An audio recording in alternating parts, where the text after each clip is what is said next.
Evidence of the Scattering. Part D. Africa. Okay, so you should be coming from Part C of Part 10 of this series. These videos are part of a docu-series and should be watched from the beginning in order if you're going to understand what is being presented. So please, if you have not watched Parts 1 through 10C, please stop this video and start back from video 1 and watch them consecutively for true context. Okay, so in these last parts, we went through the evidence of the scattering within the parts of the world of the Americas and the Caribbean.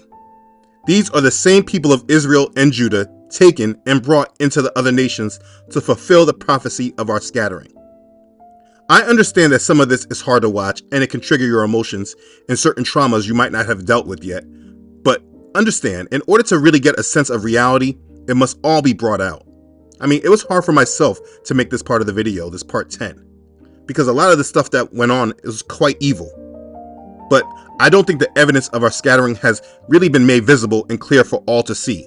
So I understand that it's important that I'm thorough when explaining this. So we will continue on with this. We will move on and start discussing evidence of the scattering on other continents. We will start in Africa, highlighting oppression and racism in a place where this honestly shouldn't even be a thing. This strip in Cape Town, South Africa, divides the beachside community of Strand from the township of Nomzamo. They're only a few meters apart, but the people on each side live very different lives. Strand has backyards and driveways. Nomzamo is much more dense, and the people here have fewer basic services. Less piped water, less internet access, and Nomzamo is majority black, while the area across the line is majority white. If we use dots on a map to represent race, you can see how stark that divide is. If we zoom out to the whole city, we can see it's actually everywhere. And this is the case across much of South Africa. The color of your skin here often determines where you live. It also determines your quality of life. This map shows where jobs and opportunities are primarily concentrated in Cape Town. And this is where most of the city's black people live, in informal settlements called townships on the city's periphery. People have to move by public transport for up to 3 hours a day, and they can't take care of their obligations in the community with the rest of the family because they're always working and they're always traveling. For decades, South Africa was under apartheid, a system that wrote segregation into law. A white minority controlled where non-white people could live, work, exist. In 1994, a democratically elected government took power and ended apartheid. It was supposed to be a new beginning. But a lot of the country still looks like this. And that's because South Africa's legacy of racial division goes back centuries. In the 1600s, the Dutch took over the southern tip of Africa to supply ships with food along the trade route to Asia. 150 years later, Britain seized it and named it Cape Colony. Many Dutch colonists moved here, further inland, to escape British rule and continue exploiting enslaved people. Just like the Dutch, the British used Cape Colony as a strategic location for trade. It wasn't economically significant. But in the 1870s, that changed when the British started mining diamonds there. Suddenly, Cape Colony was one of Britain's most prized and exploited colonies.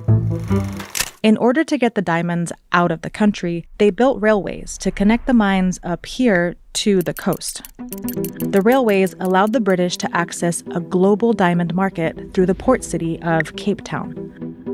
Soon, the economy of Cape Colony was centered around the railroads, especially this main route. The green areas on this map show the black regions of Cape Colony, largely left out of the railroad economy. Racial inequality in Cape Colony was being reinforced by location. To keep it that way, the colonial government started writing segregation into law. The Native Lands Act of 1913 pushed black people into these areas, only 8% of South Africa's land, and restricted them from owning land everywhere else. or relocated them to the edges of the major cities to work for white people. These laws began to shape the region. Cape Town's growth from the increased trade turned the port town into a major city.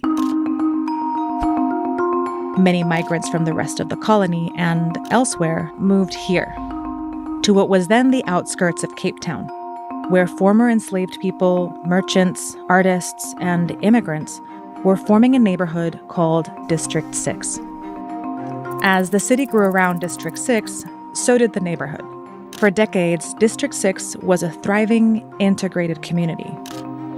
In 1934, Britain's legal hold in what was now the Union of South Africa officially ended. The remaining white minority, the descendants of Dutch colonists, took control, and they built on the foundation the British were leaving behind. Between 1949 and 1971, the all-white government passed 148 laws solidifying apartheid. Apartheid allowed for the full realization of the ambition of the fascist project in South Africa. In 1950, the Population Registration Act officially classified people by race: white, colored, and native or black, and eventually Asian. Then they made laws saying where people could live. Around the country, Black South Africans were moved into these areas, called homelands or Bantustans. Bantustans were rural areas and had underdeveloped economies. Many of them were in the areas Britain had already excluded from the railway economy, and where black land ownership had been restricted too. Black people were forced to carry passbooks that specified where they were allowed to work or travel to. In cities like Cape Town, the Group Areas Act moved the remaining non-whites into separate urban areas. The most prime land and the land closest to higher valued property was allocated to white people. In 1966, the government declared that District 6 was now a whites-only area. The residents of District 6 received removal letters like this one that said living there was illegal because they were not white. Bulldozers drove into District 6 and razed it to the ground. More than 60,000 people were forcibly removed from their homes. This kind of violence against non-white people was commonplace around the country. But after decades of pressure, both from within South Africa and abroad, apartheid rule finally came to an end. The new government lifted restrictions on where people could live. Millions of people who had been excluded from economic development for centuries migrated to major cities looking for basic services and economic opportunity.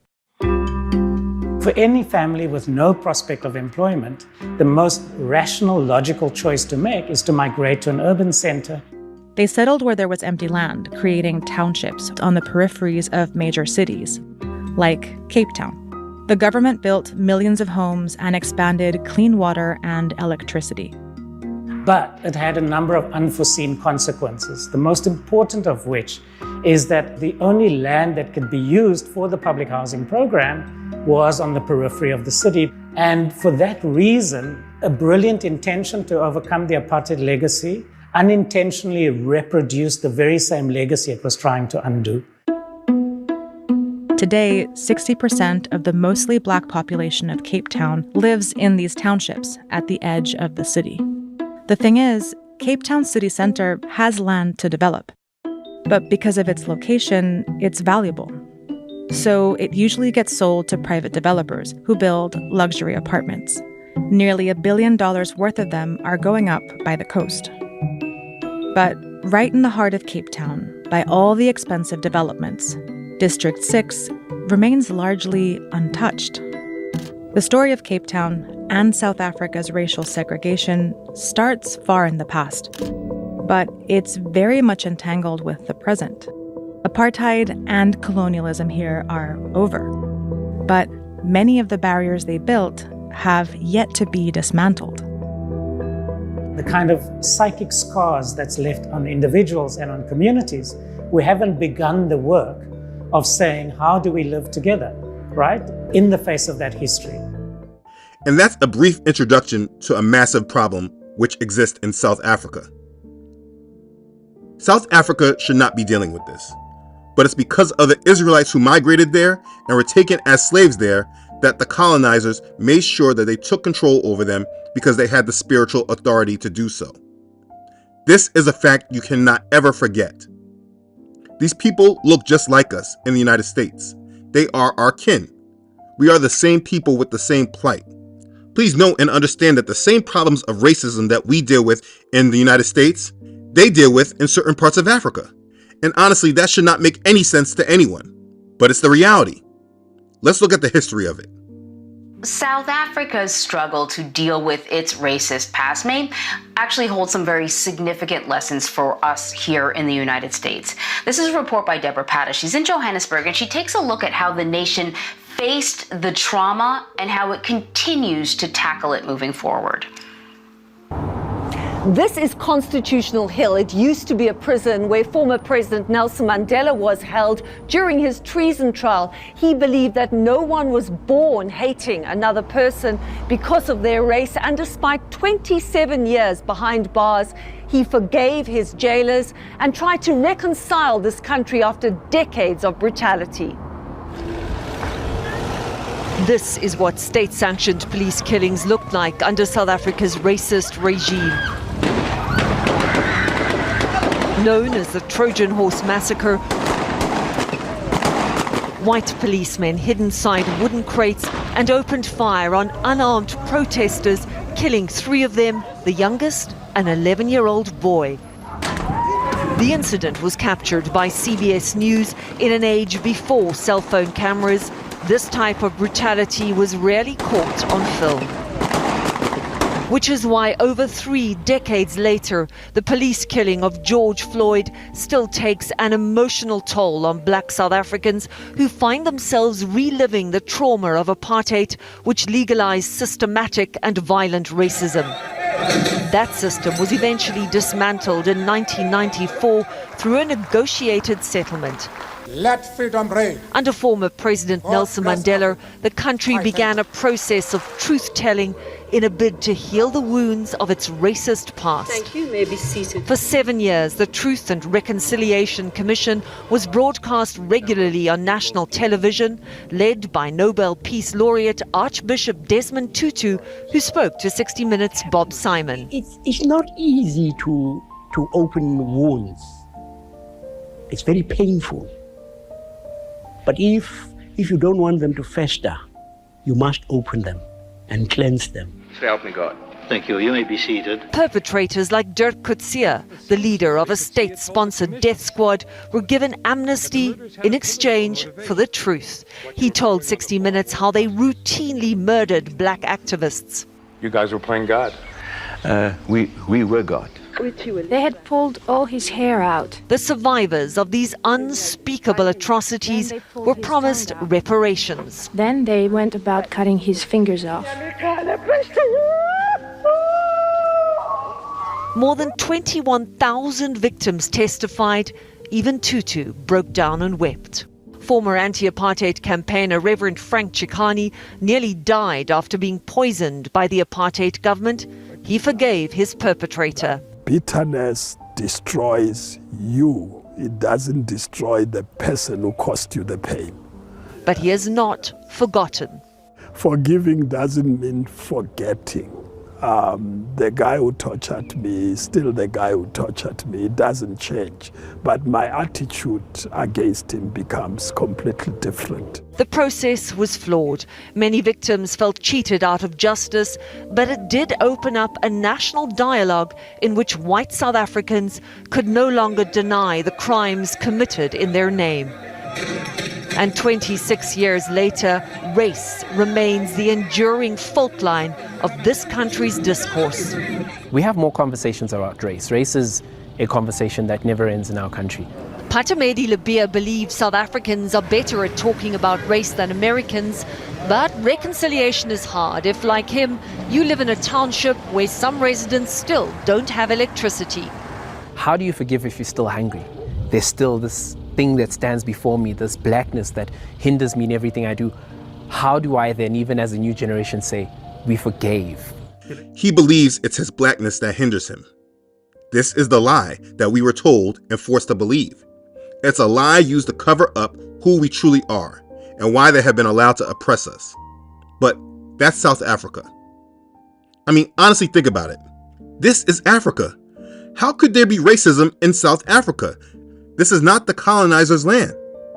In truth, the British government, which seems to be a major overseer over the Hebrews over the world, but that's another subject in itself. If you do your research about slavery, you will see that the British had the strongest hold over the Hebrew Negroes. If you look at all the regions of their commonwealth, you'll see that they have a very strong handle on the places where the scattered Hebrews are. This was not a coincidence, especially being that this royal family claims to be descendants of King David.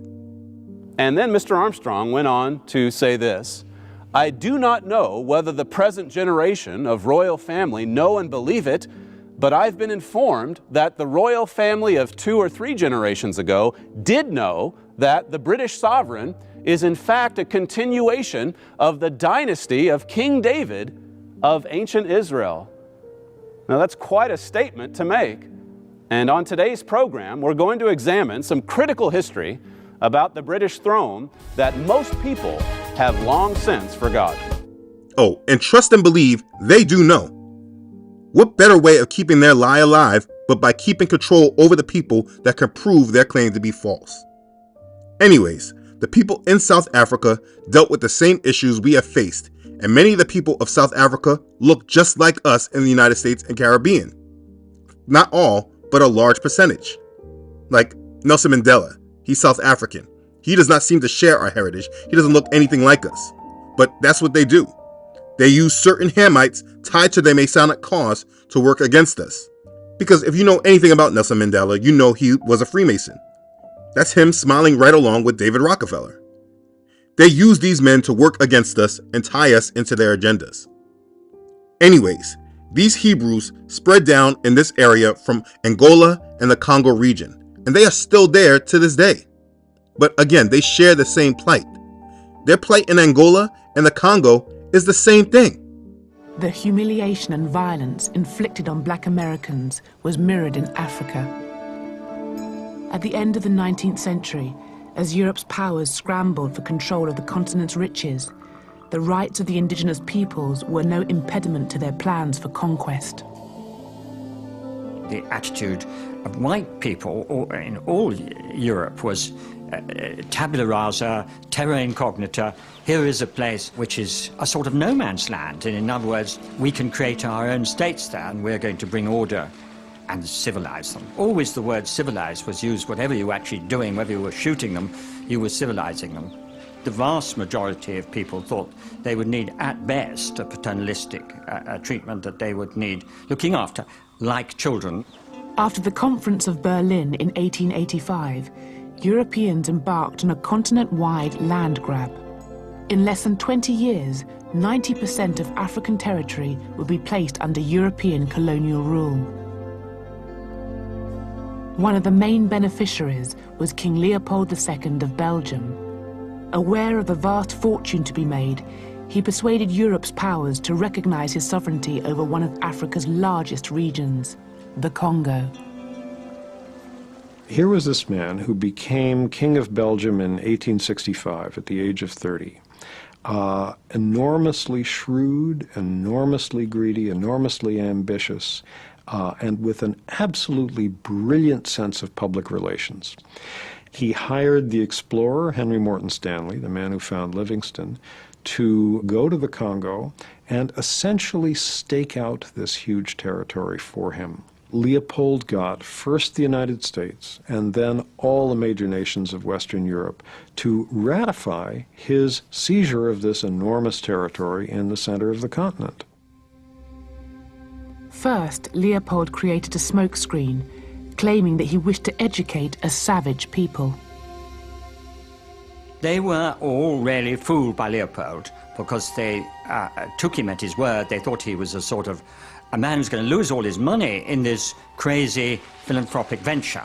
But they didn't realize what he was really after at all, which was to make himself hugely rich by exploiting brown hands and broad backs who were going to carry the wealth of Africa and loaded on ships for his own personal profit. Bring them! Extreme violence was employed to impose Leopold's dominion. The right hands of those who failed to meet rubber quotas were severed. Even young children were not spared. Into village after village, the army would seize the women of the village and hold them hostage in order to force the men of each village to go into the forest and gather a monthly quota of wild rubber. And they did this for about 20 years. And you can just very easily imagine if you have a village where the women are all being held hostage, the men are all in the forest as forced laborers for several weeks out of each month. There's nobody to plant and harvest food, to go hunting, to go fishing, to do all the normal things through which a community feeds itself. So from all of these causes, starvation, being worked to death, and most of all from the disease that hit this famine-ridden population, the best estimates are that between 1880, when King Leopold first got his hands on the Congo, and 1920, that in that 40-year period, the population was slashed from about 20 million at the beginning of that period to around 10 million at the end. So an enormous loss of human life. Huge building projects throughout Belgium were funded by Leopold's wealth to celebrate his reign. Leopold built himself a palace, now called the Museum of Central Africa, to display his spoils. From the late 19th century onwards, human zoos exhibiting Africans in their primitive state became popular around Europe. One of the first was housed in the grounds of Leopold's museum. The Africans were put on display so people could go and see them in very much the same way that they could look at, say, caged animals in a zoo, and their reactions were also very similar. There were notices saying that people were not allowed to throw peanuts at the Africans because that was what they did. In 1908, the year before Leopold died, his crimes were made public and he was forced to hand control of the Congo over to the Belgian government. But the cruelty continued. The forced labor system did not come to an end because it was so profitable. The new Belgian Congo continued it more or less until the early 1920s. At that point, the Belgian colonial officials realized that their population was shrinking so rapidly from the effects of the forced labor system that they had to modify it. They had to make it less lethal, or otherwise they would have no labor force left. Although 10 million people died, the Congolese genocide has largely been forgotten in Europe. It was only at the end of the Second World War, when newsreels documented the Nazis' extermination of 6 million Jews, that the words genocide, Holocaust, and even racism passed into common usage. Whatever the origins of the word racism, that is when it was first coined, there's no doubt that it was first used to think about Nazi treatment of Jewish people. That was the case that gave the word racism its modern shape and meaning, in fact, brought it into use as a word, and also, therefore, brought it into use in a context where it was unequivocally clear that it was a very bad thing. Even so, brutal treatment of non-white, non-Europeans was tolerated by the Western nations. When the National Party came to power in South Africa in 1948, they passed a series of laws that institutionalized white supremacy. Yet apartheid attracted little criticism from the West. So you really have to examine how your heart and mind has been shaped around the events of this world. What you need to understand and consider is that even worse atrocities were being done to the people labeled as black people. But when it was happening, the world did not care. But at the same time, the governments of the world were joining together to bring the people called Jews to Israel at that very same time. Being transmitted to Palestine, where huddled over radios or listening to loudspeakers in the streets, the people are avidly following the count. Afghanistan? No. The excitement among Jews around the country was overwhelming. Zionism was a popular movement. Even people who had no intention of going there were so ignited by the idea of Jews once again having their pride and having their homeland, that it was taken for granted. Soviet Union? Yes. United Kingdom? I remember so clearly. We had our ears glued to the radio for the vote of the UN. The resolution of the Committee for Palestine was adopted by certain people. And when it happened, people just poured into the streets. And my parents were crying, and it was just totally thrilling.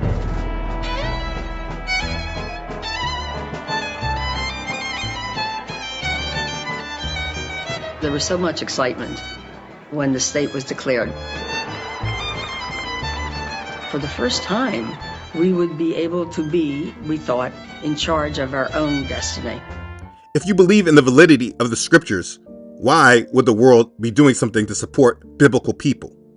While they were doing all that to put those people in that land, the same time the Hebrews in America were dealing with oppression by law with Jim Crow, and the Hebrews in South Africa were dealing with oppression by law with apartheid. Understand, this oppression, it was legal. It was by law. It was written in the laws. Also, understand that the terms genocide and racism did not reach the hearts of the world until it affected those who are in Israel today. The atrocities done to the people in the slave trade and those in the Congo and Angola, it did not soften the hearts of the people at all. But it was what happened to the people that the world believes are Jews. That's what softened their hearts. If you believe in the Bible, why do you think that was? Either way, you should be seeing the trend. So what is not really taught in our schools is colonialism and what it is. So I'm going to show you it briefly. As Africa was brought under colonial rule, the lines etched on a map at Berlin were now drawn on the ground. Between them, Britain and France had the lion's share of territory. Among Britain's colonies were key ports in Egypt, the Gold Coast, now Ghana, and Nigeria, and settler colonies in Zimbabwe and South Africa. Excluding Libya, France controlled the rest of Arabic-speaking North Africa, as well as large federations in West and Central Africa. Belgium had taken the vast Congo. Colonies taken by Spain, Italy, Portugal and Germany were relatively few, and only Ethiopia and Liberia remained autonomous. That's colonialism. They divided up control of Africa, and you should note that wherever the Hebrews really were, besides the Congo region controlled by the Dutch, the British held control and sway over them. I must remind you that the curses, you must remember the curses. It says, your sons and your daughters shall be given to another people, and your eyes shall look and fail with longing for them all day long, and there shall be no strength in your hand. That's Deuteronomy chapter 28, verse 32. Also, because you do not serve Yahuwah your Elohim with joy and gladness of heart, for the abundance of everything, therefore you shall serve your enemies, whom Yahuwah will send against you in hunger, in thirst, in nakedness, and in need of everything. And he will put a yoke of iron on your neck until he has destroyed you. As Deuteronomy chapter 28, verses 47 and 48.